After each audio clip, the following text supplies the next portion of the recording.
धनेगावात अडवला मराठा बांधवांनी उमेदवार डॉक्टर शिवाजी काळगेंचा ताफा। लातूर दिनांक 21 एप्रिल।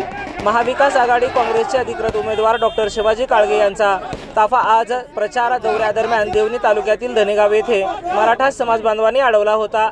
यावेळी मराठा समाज बांधवांनी मराठा आरक्षणाच्या मागणीसाठी आपण काय पाऊल उचलणार याची चौकशी केली।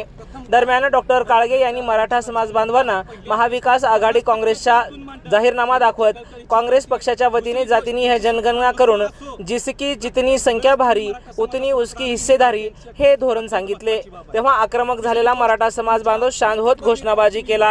प्रत्येक वेळेस मराठ्यासोबत तुमची सत्ता आली नसेल तरी पण तुम्ही प्रत्येक वेळेस मराठ्यांच्या जो जरांगे पाटलांनी लढा केलाय त्याच्यासोबत तुम्ही राहावं हीच आमची कळकळीची विनंती आहे। आतापर्यंत कुठल्याच पक्षाने अशी भूमिका डिक्लेअर केली नाही, लक्षात घ्या। 50% जास्त आरक्षणाबद्दल कुठलाच पक्ष आतापर्यंत बोललेला नाही।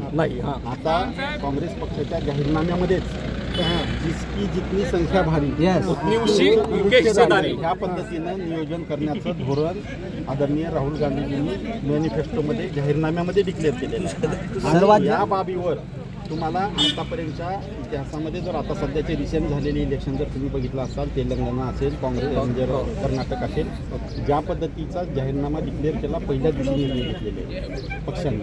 आणि मी तुम्हा सगळ्या बांधवांना विनंतीपूर्वक सांगतो की जिथं जिथं पॉसिबल आहे आम्ही सपोर्ट करतो। काय सांगाल, आज महाविकास आघाडीचे उमेदवार डॉक्टर शिवाजी काळगे आपल्या गावामध्ये आलेत, आपण त्यांना अडवलं होतं, काय मागणी केली होती आणि काय निर्णय झाला, त्यांनी शब्द काय दिले? डॉक्टर शिवाजी काळगे साहेब यांच्या नावातच शिवाजी हे नाव आहे। काळगे साहेबांपासून आम्हाला हीच एक विनंती आहे काळगे साहेबांना आणि अपेक्षा आहे त्यांच्याकडून की त्यांनी येणाऱ्या इलेक्शन मध्ये त्यांनी जर निवडून आले तर पार्लमेंटच्या पहिल्या अधिवेशनात त्यांनी मराठा आरक्षणाचा 50%च्या ओबीसी मधून 50%च्या आत आरक्षणाचा मुद्दा मांडावा। त्यांची सत्ता असो महाराष्ट्रात नसो त्यांनी सदैव मराठ्यांच्या सोबत राहावं ही मराठा समाजाची एक कळकळीची त्यांना विनंती आहे। त्यांनी काय आश्वासन दिलं? त्यांनी सांगितलं की जर त्यांनी निवडून आले तरी ते सदैव मराठ्याच्या सोबत राहतील अशी आशा त्यांनी व्यक्त केली। माझं नाव गणेश बिरादार, राहणार धनेगाव। चालू घडामोडी व लाईव्ह कार्यक्रम पाहण्यासाठी आत्ताच लातूर नेता न्यूज चॅनलला सबस्क्राईब करा व बेल आयकॉनला ऑन करा। आमचा हा व्हिडिओ फेसबुकला पाहत असाल तर आमच्या फेसबुक पेजला फॉलो करा।